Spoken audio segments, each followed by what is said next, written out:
तो I hope ये video आप सभी को पसंद आई होगी। यदि पसंद आई है सच में ये वीडियो आप, तो इस वीडियो को लाइक कर दो, चैनल को सब्सक्राइब कर दो, जो करना है पता है सब तुम लोगों को, कर दो।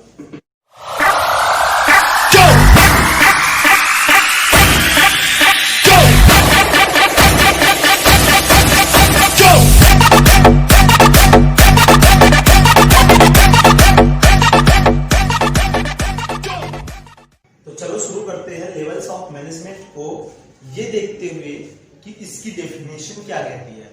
Levels of management is a chain of managerial position. It helps individuals to know their authority, responsibility and superior subordinate relationship. ये एक मैनेजरियल पोजीशन की चेन होती है जो ऑर्गेनाइजेशन के अंदर हर एक व्यक्ति को यह बतलाती है कि उसकी कितनी अथॉरिटी है, कितनी रिस्पॉन्सिबिलिटी है और उसके सुपीरियर्स कौन है और सबऑर्डिनेट कौन है। ये बतलाता है लेवल्स ऑफ मैनेजमेंट। हमारे ऑर्गेनाइजेशन के अंदर मैनेजमेंट के लेवल्स को 3 कैटेगरीज में डिवाइड किया गया है। Top level management, middle level management और लोअर लेवल मैनेजमेंट। तो चलो एक एक करके देखते हैं कि टॉप लेवल मैनेजमेंट के अंदर कौन आते हैं और इनका क्या काम होता है, मिडिल लेवल मैनेजमेंट के अंदर कौन आते हैं और इनका क्या काम होता है, और ऐसे ही लोअर लेवल मैनेजमेंट के अंदर कौन आते हैं और इनका क्या काम होता है। तो शुरू करते हैं टॉप लेवल मैनेजमेंट से। इनके अंदर CEO, CFO, board of director, chairman और प्रेसिडेंट आते हैं। CEO chief executive officer, CFO chief financial officer. और टॉप लेवल मैनेजमेंट के क्या फंक्शंस होते हैं, तो सबसे पहला है to determine the objectives of organisation. Organisation के उद्देश्य को इस्टेब्लिश करते हैं टॉप लेवल मैनेजमेंट कि ऑर्गेनाइजेशन का टारगेट क्या होगा, इसका मेन ऑब्जेक्टिव, ऑर्गेनाइजेशनल गोल क्या होगा, ये कौन इस्टेब्लिश करते हैं, ये टॉप लेवल मैनेजमेंट ही इस्टेब्लिश करते हैं, यही डिसाइड करते हैं, जिसके लिए पूरी ऑर्गेनाइजेशन काम करती है, पूरा मैनेजमेंट काम करता है। To frame plans, policies, strategies, procedures ETC. ये क्या करते हैं, इस उद्देश्य को पूरा करने के लिए, ऑर्गेनाइजेशनल गोल को अचीव करने के लिए प्लान्स, पॉलिसीज, प्रोसीजर्स और मेथड्स, डिसिप्लिन, ये सभी चीजें डिसाइड करते हैं top level management. To create an organisational framework consisting of authority, responsibility, relationship. ये पूरे ऑर्गेनाइजेशनल फ्रेमवर्क को भी बनाते हैं कि किसकी कितनी अथॉरिटी रहेगी और किसकी कितनी रिस्पॉन्सिबिलिटी रहेगी। To analyse, evaluate and deal with the external environment. ये क्या करते हैं, ये एक्सटर्नल एनवायरनमेंट के साथ, जो कि social, political, economical, legal, technological, ये जो 5 फैक्टर्स हैं जो एक्सटर्नल एनवायरनमेंट में है, जो हमारे बिजनेस पर कभी भी अटैक कर सकते हैं या हमारा बिजनेस इससे कभी भी इफेक्ट हो सकता है, इन सभी फैक्टर्स को एनालाइज करता है, इनको इवैल्यूएट करता है और जो भी फेवरेबल डिसीजंस होते हैं वो at a time, at appropriate time लेता है top level management. Then to fulfil the objectives towards the society. Society के प्रति भी अपने ऑब्जेक्टिव्स को फुलफिल करता है, जैसे कि सोसाइटी के लिए जॉब अपॉर्चुनिटी निकालना, क्वालिटी प्रोडक्ट देना, eco friendly method of production अपनाना, ये सभी किनका ध्यान होता है, इन सभी पर टॉप लेवल मैनेजमेंट का ध्यान होता है। देन उसके बाद आते हैं middle level management. Middle level management का क्या काम होता है और इनके अंदर कौन कौन लोग आते हैं, तो इनके अंदर आते हैं फाइनेंस मैनेजर, प्रोडक्शन मैनेजर, ऐसे ही सेल्स मैनेजर, परचेज मैनेजर। जितने भी मैनेजर्स हैं डिपार्टमेंट के, वो सभी departmental managers middle level management के अंदर आते हैं। Department head, divisional head, plant superintendent, ये सभी लोग किसके अंदर आते हैं, मिडिल लेवल मैनेजमेंट के अंदर आते हैं। तो चलो इनके फंक्शंस देख लेते हैं। To act as intermediatory between top and lower level management. ये क्या करते हैं, टॉप लेवल मैनेजमेंट और लोअर लेवल मैनेजमेंट, इन दोनों के बीच में इंटरमीडिएटरी का काम परफॉर्म करते हैं। इंटरमीडिएटरी मतलब बिचौलिए का काम परफॉर्म करते हैं। कैसे, to communicate the policies framed by top management to lower level management. ये क्या करते हैं, जो टॉप लेवल मैनेजमेंट ने plans, policies, method, strategy, discipline जो भी बनाया है टॉप लेवल मैनेजमेंट ने, उसको ये लोग लोअर लेवल मैनेजमेंट को बतलाते हैं। And to assign assign duties and responsibilities to lower level management, और उसके बिहाफ पे लोअर लेवल मैनेजमेंट को ड्यूटीज और रिस्पॉन्सिबिलिटीज उनकी क्या करते हैं, असाइन करते हैं, उनको सौंप देते हैं। और middle level management top level management के द्वारा बनाई गई पॉलिसीज, प्लान्स, प्रोसीजर्स, मेथड्स जो लोअर लेवल मैनेजमेंट को बतलाते हैं, वही लोग लोअर लेवल मैनेजमेंट की प्रॉब्लम्स को, उनके ग्रीवियंसेस को, उनके सजेशंस को टॉप लेवल मैनेजमेंट से कम्युनिकेट करते हैं। तो ये क्या करते हैं, टॉप लेवल मैनेजमेंट के द्वारा बनाई गई कोई भी चीज या कोई भी डिसीजन लोअर लेवल मैनेजमेंट को बतलाते हैं, और लोअर लेवल मैनेजमेंट की यदि कोई सजेशन या प्रॉब्लम है तो किसको करते हैं, टॉप लेवल मैनेजमेंट को बतलाते हैं। इसीलिए इन्हें क्या कहा जाता है, इंटरमीडिएटरी कहा जाता है। To select and appoint employees for middle and supervisory level and evaluate their performances. Middle level management क्या करता है, top level middle level management lower level management के लिए और मिडिल लेवल मैनेजमेंट के लिए जितने भी एम्प्लॉइज होते हैं उनको रिक्रूट करता है, उनको सिलेक्ट करता है। देन उसके बाद to cooperate with other departments for smooth functioning, other departments के साथ भी कोऑपरेट करते हैं मिडिल लेवल मैनेजमेंट, जिससे कि स्मूथ फंक्शनिंग ऑर्गेनाइजेशन के अंदर चलता रहे। जैसे जो फाइनेंस मैनेजर है वो परचेज मैनेजर्स के साथ कोऑपरेट करेगा, परचेज मैनेजर प्रोडक्शन मैनेजर के साथ कोऑपरेट करेगा, प्रोडक्शन मैनेजर सेल्स मैनेजर के साथ कोऑपरेट करेगा। तो ये क्या करते हैं, आपस में भी कोऑपरेट करते हैं, अदर डिपार्टमेंट्स के साथ भी कोऑपरेट करते हैं, जिससे कि हमारा काम स्मूथली चले और ऑर्गेनाइजेशन का गोल इफेक्टिवली और एफिशिएंटली अचीव हो जाए। देन है लोअर लेवल मैनेजमेंट, इनके अंदर कौन कौन लोग आते हैं, supervisor, foreman, superintendent, section officer. इनके अंदर वो सभी लोग आते हैं जो लगभग डायरेक्टली वर्कर से अटैच्ड होते हैं या टच में रहते हैं। तो इनके कौन कौन से काम होते हैं लोअर लेवल मैनेजमेंट के, चलो देखते हैं। पहला है to plan and execute day to day operation. ये क्या करते हैं, डे टू डे ऑपरेशन को प्लान करते हैं और एग्जीक्यूट करते हैं। इसका मतलब जो डे टारगेट होता है उसके कंप्लीशन की जिम्मेदारी किसकी होती है, लोअर लेवल मैनेजमेंट को होती है। जो डे टू डे टारगेट्स हैं उनको कंप्लीट करना लोअर लेवल मैनेजमेंट की ही जिम्मेदारी होती है। To supervise and control the worker, ये वर्कर से डायरेक्ट टच में रहते हैं, इसीलिए ये वर्कर्स को सुपरवाइज करते हैं, उनको गाइड करते हैं, उनको इन्फ्लुएंस करते हैं, मोटिवेट करते हैं और उनको कंट्रोल करते हैं, जिससे कि हमारा organisational goal on time efficiently complete हो जाए। Then to arrange the materials and tools to start the process and make arrangement for training. ये क्या करते हैं, वो सभी सामान का, वो सभी टूल्स, मशीनरीज का, उन सभी इक्विपमेंट्स का अरेंजमेंट करते हैं जो कि वर्कर्स को चाहिए काम को शुरू करने के लिए, जिससे कि काम में कोई भी रुकावट ना आए। वर्कर्स को यदि ट्रेनिंग की जरूरत है, उनके स्किल्स को और पॉलिश करने की जरूरत है, तो ये ट्रेनिंग का भी प्रबंध करते हैं। कौन, lower level management. To represent workers grievances and suggestions before the management. और जो लोअर लेवल मैनेजमेंट है ये वर्कर्स की प्रॉब्लम को, वर्कर्स के सजेशंस को क्या करते हैं, मिडिल लेवल मैनेजमेंट के सामने बतलाते हैं। देन उसके बाद to ensure safe and proper working condition in the factory और इन द ऑर्गेनाइजेशन। ये ऑर्गेनाइजेशन के अंदर प्रॉपर वर्किंग कंडीशन की भी इंश्योरिटी करते हैं कि ऑर्गेनाइजेशन के अंदर अच्छा माहौल है या नहीं है, प्रॉपर रूप से काम चल रहा है या नहीं चल रहा, स्मूथ फंक्शनिंग हो रही है या नहीं हो रही है। इन सभी चीज की भी श्योरिटी कौन देता है, लोअर लेवल मैनेजमेंट देखता है। To create healthy and wealthy environment, ये क्या करते हैं, हेल्दी और वेल्दी एनवायरमेंट क्रिएट करते हैं। इसका मतलब ऑर्गेनाइजेशन के अंदर neat and clean environment, lightning होनी चाहिए, एम्प्लॉयज को कोई भी प्रॉब्लम ना हो, सेपरेट टॉयलेट होने चाहिए वो भी नीट एंड क्लीन, पानी पीने की फैसिलिटीज होनी चाहिए। और ये इन सभी चीजों को देखते हैं और ये भी देखते हैं कि ऑर्गेनाइजेशन के अंदर जो माहौल है वो अच्छा है या नहीं है। तो लोअर लेवल मैनेजमेंट ये सभी चीजों पर ध्यान देता है। तो टॉप लेवल मैनेजमेंट का मेन काम है ऑब्जेक्टिव्स को सेट करना, ऑब्जेक्टिव्स को डिसाइड करना, उनके लिए प्लान, पॉलिसी, स्ट्रैटेजीज बनाना और सोसाइटी की ओर ध्यान देना। मिडिल लेवल मैनेजमेंट क्या करता है, ये टॉप लेवल और लोअर लेवल के बीच में एज एन इंटरमीडिएटरी परफॉर्म करता है। टॉप लेवल मैनेजमेंट की जितने भी प्लान्स, पॉलिसीज हैं वो लोअर लेवल मैनेजमेंट को बतलाता है और लोअर लेवल मैनेजमेंट की जो प्रॉब्लम्स है, ग्रीवियंसेस है, सजेशंस है वो टॉप लेवल मैनेजमेंट को बतलाता है। देन उसके बाद लोअर लेवल मैनेजमेंट का जो मेन काम है वो क्या है, ये वर्कर्स से डायरेक्ट अटैच्ड में रहते हैं, तो वर्कर्स की ग्रीवियंसेस और प्रॉब्लम्स को सुनना, वर्कर्स को कंट्रोल करना, गाइड करना, सुपरवाइज करना और वर्कर्स के लिए ट्रेनिंग प्रोग्राम्स अरेंज करना।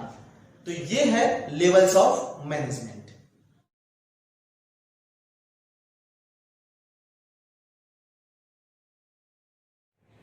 तो चलो शुरू करते हैं फंक्शंस ऑफ मैनेजमेंट को। तो हमारे ऑर्गेनाइजेशन के अंदर 5 फंक्शन होते हैं मैनेजमेंट के, जो मैनेजमेंट एक सीरीज में करती है। पहला है प्लानिंग, देन ऑर्गेनाइजिंग, उसके बाद staffing, then directing and controlling. Controlling के बाद फिर मैनेजमेंट वापस से प्लानिंग पर आ जाती है, क्यों? क्योंकि ये लगातार चलने वाली प्रक्रिया होती है। तो चलो एक एक करके देखते हैं कि इन सभी का मतलब क्या है, जो मैनेजमेंट इन सभी कार्यों को एक सीरीज में परफॉर्म करती है। सबसे पहले प्लानिंग। प्लानिंग क्या है? It is a process of thinking in advance, what is to be done, how it is to be done, when it is to be done and by whom it is to be done. ये एक पहले से ही सोची हुई प्रक्रिया होती है, हमें क्या करना है, कब करना है, कैसे करना है। इसका मतलब क्या हुआ, यहां ध्यान से समझना, what is to be done, क्या करना है, इसका मतलब होता है ऑब्जेक्टिव से। कैसे, किससे होता है? ऑब्जेक्टिव से होता है कि ऑर्गेनाइजेशन का उद्देश्य क्या रहेगा, what is to be done, organisation का उद्देश्य क्या रहेगा, how it is to be done, कैसे किया जाना है। इसका मतलब जो प्लान्स होंगे, मेथड्स होंगे, प्रोसीजर्स होंगे, पॉलिसीज होंगी कि हमें इस ऑब्जेक्टिव को अचीव कैसे करना है। तो मेथड्स, टेक्निक, पॉलिसीज, प्रोसीजर्स इस ऑब्जेक्टिव को अचीव करने के लिए, how it is to be done, ये भी पहले ही सोच लिया जाता है। When it is to be done, it means कि टाइम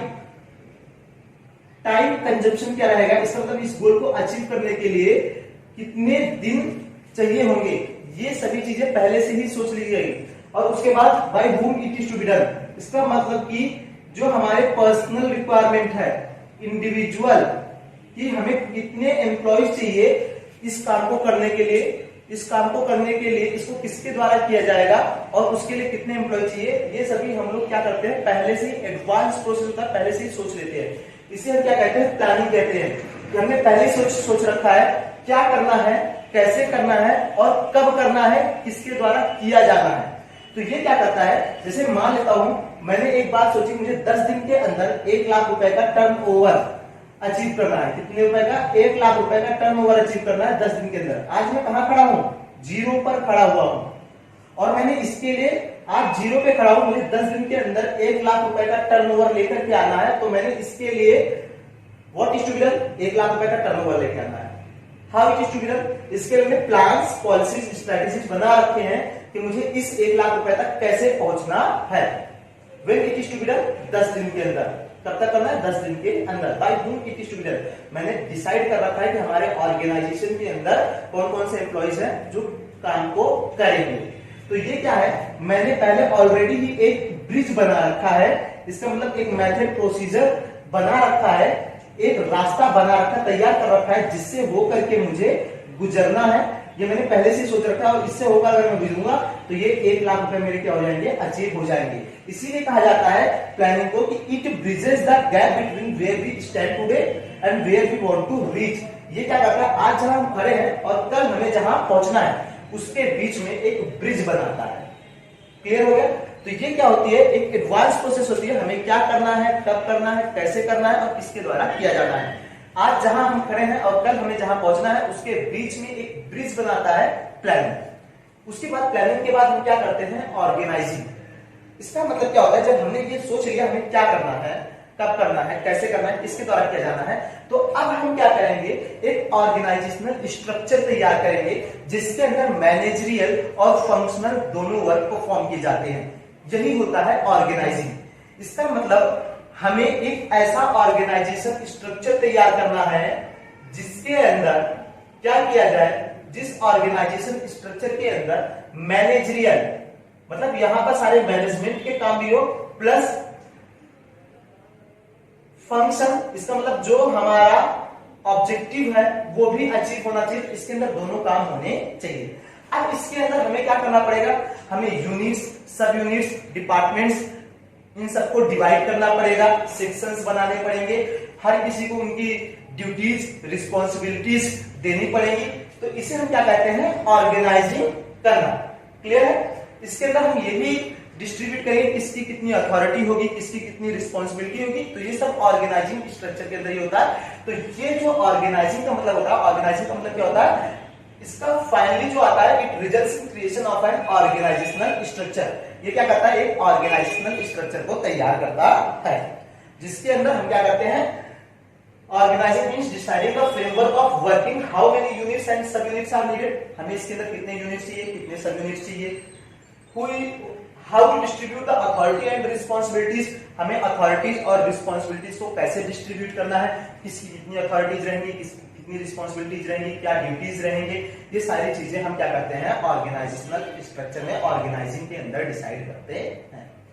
अब हमारे पास सारी चीजें हमने प्लान कर लिया है, हमारे पास एक ऑर्गेनाइजेशन है, ऑर्गेनाइजेशनल स्ट्रक्चर है, जिसके अंदर हमने सारी चीजें इकट्ठा कर ली जो भी वर्क को कंप्लीट करने के लिए चाहिए। देन उसके बाद आता है स्टाफिंग। स्टाफिंग का मतलब क्या होता है, स्टाफिंग मतलब होता है रिक्रूटमेंट से, सिर्फ रिक्रूटमेंट से ही नहीं, अब हमारे ऑर्गेनाइजेशन के अंदर काम करने के लिए बहुत सारे पर्सनल्स चाहिए, पर्सनल मतलब इंडिविजुअल्स, व्यक्ति चाहिए, एम्प्लॉय चाहिए। अब हम उनको क्या करेंगे, रिक्रूट करेंगे।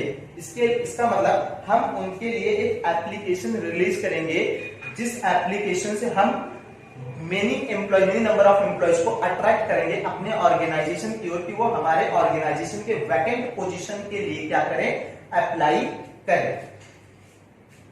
हम उनमें से जो बेस्ट एम्प्लॉय होगा उसको सिलेक्ट करेंगे, उसको ट्रेन करेंगे, उसका डेवलपमेंट करेंगे एंड उसका अपॉइंटमेंट करेंगे, जिस पर्पस के लिए हमने उस एम्प्लॉय को क्या किया है, सिलेक्ट किया है। तो स्टाफिंग का मतलब सिर्फ रिक्रूटमेंट से नहीं, बल्कि it refers to recruitment, selection, training, development and appointment of the employees. And staffing also ensures that right people with right qualification are employed at right time on the right place. Staffing ये भी surety देता है कि सही व्यक्ति सही education के साथ सही जगह पर सही समय पर सिलेक्ट किया गया है ऑर्गेनाइजेशन के अंदर, क्योंकि एक उचित व्यक्ति ही, एक एप्रोप्रिएट इंडिविजुअल ही, एक एप्रोप्रिएट एम्प्लॉय ही ऑर्गेनाइजेशन के अंदर 100% एफिशिएंसी के साथ काम कर सकता है और हमारा ऑर्गेनाइजेशनल गोल एफिशिएंटली अचीव कर सकता है। इसलिए स्टाफिंग जरूरी है। देन उसके बाद डायरेक्टिंग। अब हमारे पास प्लान पूरा फ्रेम्ड है, ऑर्गेनाइजेशन तैयार है, हमारे पास एम्प्लॉयज भी तैयार है, अब हमारे पास सब कुछ है, एक प्लान है जिसपे हमें काम करना है, ऑर्गेनाइजेशन है जिसके अंदर हम काम करेंगे, एम्प्लॉयज भी है हमारे पास जो इस काम को करेंगे। अब आता है डायरेक्टिंग। इसका मतलब कि अब एक एग्जीक्यूटिव फंक्शन शुरू होता है यहाँ पर, इसे हम क्या कहते हैं, डायरेक्टिंग के एग्जीक्यूटिव फंक्शन। क्यों? क्योंकि ये इंस्ट्रक्ट करता है एम्प्लॉयज को कि काम को शुरू किया जाए। तो पहली बार यहाँ पर एम्प्लॉयज इंस्ट्रक्शन पाते हैं अपने सुपीरियर से कि अब काम को क्या किया जाए, प्रोडक्शन को स्टार्ट किया जाए, काम को शुरू किया जाए। तो इसे हम क्या कहते हैं, डायरेक्टिंग। तो सिर्फ इंस्ट्रक्शन ही नहीं पाते हैं, बल्कि उन्हें गाइड भी किया जाता है, सुपरवाइज भी किया जाता है, इंस्पायर भी किया जाता है, मोटिवेट भी किया जाता है डायरेक्टिंग के अंदर, जिससे कि ऑर्गेनाइजेशन का गोल एफिशिएंटली अचीव हो, ऑन टाइम अचीव हो। देखो, it refers to guiding, supervising, instructing, inspiring, motivating the employees. It is also known as the executive function of management. तो इसके अंदर हम इंस्ट्रक्ट ही नहीं करते हैं, बल्कि इसके अलावा हम गाइड भी करते हैं एम्प्लॉयज को, सुपरवाइज भी करते हैं उन्हें हम मोटिवेट भी करते हैं, इन्फ्लुएंस भी करते हैं, जिससे कि हमारा ऑर्गेनाइजेशनल गोल एफिशिएंटली कंप्लीट हो जाए। देन आता है कंट्रोलिंग। अब हम एम्प्लॉयज हमारे काम करना चालू कर दिए हैं, एम्प्लॉयज ऑन द जॉब आ चुके हैं, वो परफॉर्म कर रहे हैं, हमारे प्रोडक्शंस, इस मींस हमारे आउटपुट आ रहे हैं अब, और काम चल रहा है। लेकिन अब हमें क्या करना पड़ेगा, ये देखना पड़ेगा कि एज पर द प्लान, जो हमने प्लान बनाया था कि हाँ इस तरीके से, इस मेथड से हम काम करेंगे तो गोल अचीव हो जाएगा, जो हमने वो प्लान बनाया था, पॉलिसीज बनाई थी, वो जो मेथड्स हमने बनाए थे, क्या उसी के अकॉर्डिंग हमारे काम चल रहे हैं, ये हमें चेक करना पड़ेगा, कंट्रोल करना पड़ेगा एज पर द प्लान। इसका मतलब जो हमने प्लानिंग किया था क्या एक्चुअल में भी वैसा ही हो रहा है, तो प्लान परफॉर्मेंस के साथ क्या एक्चुअल परफॉर्मेंस मैच कर रहा है, ठीक है। यदि नहीं मैच कर रहा है, इसके बीच में कोई अंतर है, जैसे मैंने सोचा था कि 10 दिन के अंदर 1 लाख का टारगेट अचीव होगा, तो मैंने इसको टुकड़ों में डिवाइड किया। मैंने कहा पर डे अगर हम 10,000 की सेल्स करते हैं, पर डे हम कितने की सेल्स करते हैं, 10,000 की सेल्स करते हैं, तो 10 दिन के अंदर 1 लाख का टर्नओवर आ जाएगा। हमने पहले दिन किया 10,000 का सेल्स हुआ, दूसरे दिन किया 10,000 का सेल्स हुआ, लेकिन तीसरे दिन किया हमने तो कितने का सेल्स हुआ, 8,000 का। तो यहाँ पे प्लानिंग क्या हो गई, फेल हो गई। प्लानिंग और एक्चुअल परफॉर्मेंस के बीच में क्या आ गया, डेविएशन, अंतर आ गया है। कितने रुपए का, 2,000। हमारा प्लान था कि हम 10,000 पर डे करेंगे, लेकिन किया कितना है आज की डेट में, तीसरे दिन 8,000। तो 2,000 का जो डेविएशन है इसको तुरंत ही क्या किया जाए, इसके लिए तुरंत ही करेक्टिव मेजर एक्शन लिया जाए। और ये कैसे पता चलेगा, जब हम प्रॉपर कंट्रोलिंग करेंगे। तो कंट्रोलिंग हम कैसे करते हैं, हम अपने सबऑर्डिनेट से क्या करते हैं, रिपोर्टिंग लेते हैं और उसको मैच करते हैं। देखो, controlling refers to comparing plant performance with the actual performance. Controlling का मतलब क्या है, प्लांट परफॉर्मेंस को एक्चुअल परफॉर्मेंस के साथ कंपेयर करना। And if any deviation found, यदि कोई अंतर आता है, then take corrective measure action towards the achievement of organisational goal. तुरंत ही क्या करना है, हमें करेक्टिव मेजर एक्शन लेना है, उसे सुधार करने के लिए एक सुधारात्मक कार्य करना है, जिससे कि हमारा ऑर्गेनाइजेशनल गोल क्या हो जाए, अचीव हो जाए। जैसे यहाँ पर 2,000 का जो डेविएशन आया, तो हमें तुरंत ही एम्प्लॉइज को इंस्ट्रक्ट करना चाहिए, जब वो 4th डे आएंगे तो चाहे उन्हें ओवर टाइम ही क्यों ना लगाना पड़े, वो 10,000 चौथे दिन का वो सेल्स तो करेंगे ही करेंगे, प्लस 2,000 के, इसमें मतलब चौथे दिन में 12,000 का सेल्स करना है, तब वो घर वापस जा पाएंगे। ठीक है, तो उन्हें क्या करना है, हमें उनसे हमें अपने टारगेट को अचीव करवाना है। इसे हम क्या कहते हैं, कंट्रोलिंग कहते हैं।